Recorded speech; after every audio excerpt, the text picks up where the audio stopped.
W 청년부 여러분 안녕하세요. 4월 둘째 주 순모임을 위한 쉐어링 가이드 영상을 시작하도록 하겠습니다.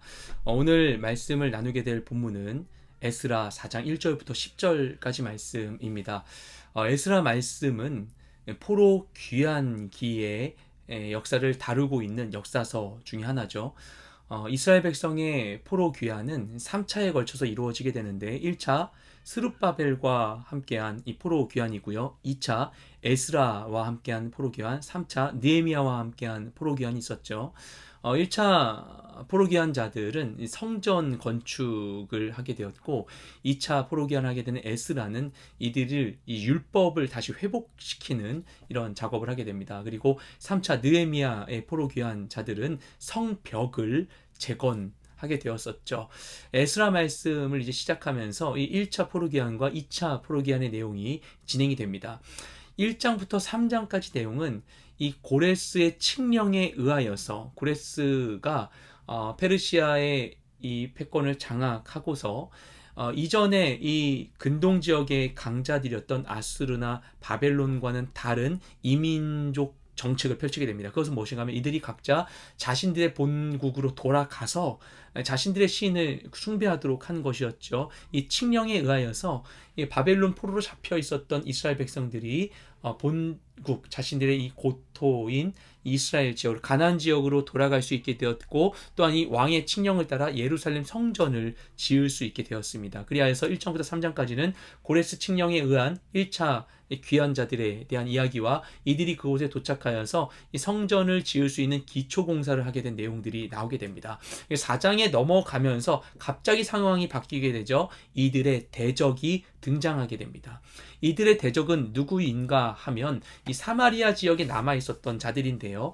이스라엘이 멸망할 때 잘 알다시피 이 분열 왕국 북이스라엘과 남유다는 각자 다른 국가에서 다른 시기에 멸망당합니다. 먼저 북이스라엘은 아수르에 의해서 멸망을 당하고 그 이후에 아수르의 공격에도 살아남았던 남유다는 훗날 바벨론에 의하여서 멸망당하게 되죠. 근데 먼저 아수르에 의하여서 북이스라엘 멸망당하게 되었을 때 아수르의 정책은 이들을 강제 이주를 시키고 그리고 그곳 강제 이주된 자들끼리 서로 통혼을 함으로써 국제 결혼을 함으로써 민족의 정체성을 흐리게 만드는 것이 아수르의 정책이었어요.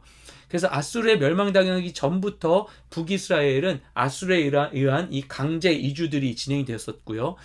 북이스라엘이 아수르에 의해서 완전히 멸망당한 뒤에는 아수르가 타 지역에 있는 자들을 이곳으로 강제 이주시켜서 이곳에 있는 자들이 이 민족이 서로 섞이게 되는 그런 효과가 일어나게 됩니다. 그 후손들이 이때에도 남아 있었고 이곳에서 나름의 정치적인 영향력을 가지고 있었습니다. 그런데 이제 포로에 귀환한 자들이 오게 되었을 때 이들이 이곳에 와서 이 성전을 짓게 되었다는 소식을 알고 가장 먼저 이들에게 빠르게 적극적으로 접근하여서 뭐라고 제안을 하는가 오늘 본문에 나오는 것인데 우리가 그 성전 짓는 거에 같이 돕게 해달라. 우리도 함께 하고 싶다. 왜냐하면 우리도 당신들과 같은 하나님을 섬기고 있기 때문이다 라고 이야기를 합니다. 하지만 이 말은 완벽한 거짓말이었습니다.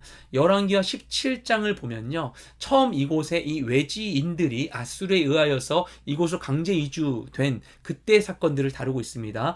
북이스라엘 마지막 왕 호세아 때 완전히 북이스라엘이 멸망당한 다음에 타 지역에 있는 자들이 이곳에 오게 되는데 그들이 오게 되어서 여러 일련의 사건들을 거쳐서 어떻게 되는가 궁극적으로는 이곳에 있는 여호와 하나님과 함께 본인들이 섬겼던 신들을 같이 섬기는 이 혼합 종교를 섬기게 되는 그런 상황이 벌어지게 됩니다. 원래 북이스라엘도 그와 같이 하나님을 잘못되게 섬기고 있었었는데 그보다 더한 일들이 자행되었던 것이죠. 그리고 스발와임에서 온 자들은 어떤 일까지 저지르는가 하면 자신들의 자녀를 불태워서 인신제사를 드리는 하나님이 가장 가증히 여기는 인신제사를 드리는 일들까지도 벌이게 되었습니다. 이런 이들의 혼합주의를 알고 있었기에 이곳으로 오게 된 이 유다 이 고토록 귀환한 포로 귀환자들은 이들의 제안을 거절하게 되죠.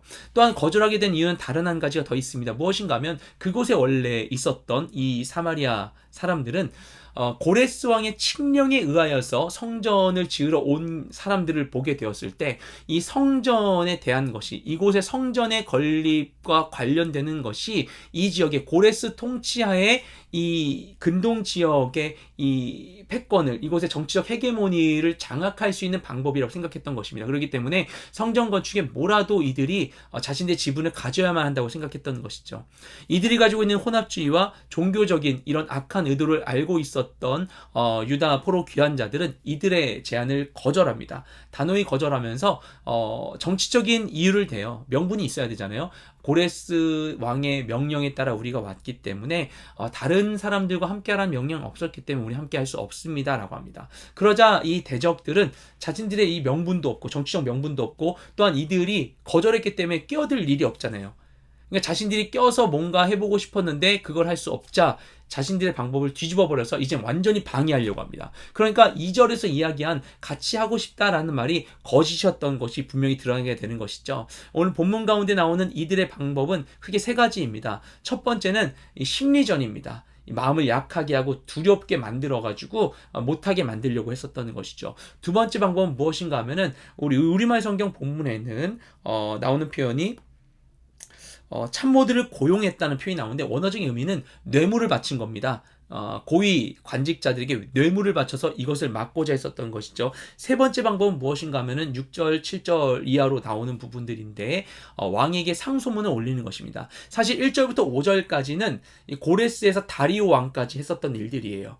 성전은 고레스 왕 때 건축하라고 했고 결국에는 캄비세스 왕을 거쳐 다리오 왕 제2년이 되었을 때 성전 건축하게 됩니다. 16년이 걸리게 돼요. 16년 동안 방해로 인하여서 성전을 건축하지 못하게 되었습니다. 하지만 결국엔 건축하게 되었죠. 그런데 6절 이후에는 아하수에로 왕과 아닥사스다가 등장하죠. 아하수에로 왕은 에스더서에 나오는 에스더 왕후의 남편이면서 영화 300에 나오는 크레세르크세스입니다. 아닥사스다 왕은 느헤미야에게 성벽을 재건하라고 했던 왕이죠. 그 전에 아하수에로 바로 앞에 있었던 이 다리오 왕 때 성전은 지어져요. 사건은 일단락됩니다. 그런데 여기 본문은 6절부터 해서 그 이후에 있는 일까지 나옵니다. 아하수에로 아닥사스다. 이때는 성벽 건축에 대한 방해 공작이었습니다. 이때들이 결국에는 성전이었고 성벽이지만 결국 똑같은 대적들에 대한 이 방해가 이어졌다는 것이죠. 근데 6절 이후에 나오는 이 방해 공작은 어떤 식이냐면 상소문을 올리는 것이죠. 상소문. 왕에게 상소문 올리는 거. 6절, 7절을 보시면요. 이들이 직접 올렸고 대답이 없으니까 그 다음에는 사령관 르훔과 서기관 심세를 통하여서 이 고위 공직자들이 뇌물을 받아가지고 이들이 이 상황에 대한 이 거짓된 상소문을 왕에게 올리게 되었던 것입니다. 그렇게 할 상소문을 올리게 됩니다. 이 상소문이라는 것이 개역 성경에는 그들을 고발했다고 나오는데 이거에 대한 원어의 표현이 재밌습니다. 원어의 이 표현이 그 여성형 명사인데요. 이 명사의 원래 단어는 무엇인가 하면 원래 단어는 사탄이라는 단어입니다. 우리가 알고 있는 그 사탄입니다. 그러니까 사탄이라는 이 명칭은 대적한다라는 뜻에서부터 나왔고요. 이것이 이 고발한다라는 단어로도 쓰이게 된 것이에요. 사탄이 참소하는 자죠. 잘못에 참지 않고 막 고발하고 악하게 말하고 하나님께 우리의 이 죄에 대해서 낱낱이 고하여 우리가 구원에 이르지 못하게 하는 게 사탄의 역할이고 욥기에 그런 역할이 잘 나오고 있죠. 하지만 예수님께서 우리 죄를 대신한 십자가에 달려 돌아가심으로 인하여서 우리의 죄를 씻으시고 우리를 그 죄의 이 저주로부터 자유케 하시고 하나님 앞에서 계속하여서 하나님 우편에서 우리를 위해 중보하심으로 인하여서 죄의 저주에 사망에 이르지 않도록 우리를 도와주고 계시는 것이죠. 이 사단이 하는 것이 바로 참소하는 일입니다. 다른 사람의 악함에 대해서 어떻게 반응할 것인가. 물론 정의를 기준으로 악을 지적하고 고치고자 하는 건 너무나 선한 일이지만 그것에 대한 이 분노를 이기지 못하여서 이것을 우리가 심판하고 판단하려고 하고 이것에 대해서 자꾸 이 악한 것을 악한 것을 심판하려고 하는 그런 행동을 하는 것. 하나님이 기뻐하지 않는 그런 행동이라는 것이죠. 그런 일을 했던 것이 그들 대적의 행동이었습니다. 우리는 어떻게 우리가 마주하게 되는 문제를 어떻게 해결해야 될 것인가 주님 안에서 함께 고민해보는 우리가 되기를 바라고요. 주님 안에 은혜로운 순모임 되시기 바랍니다.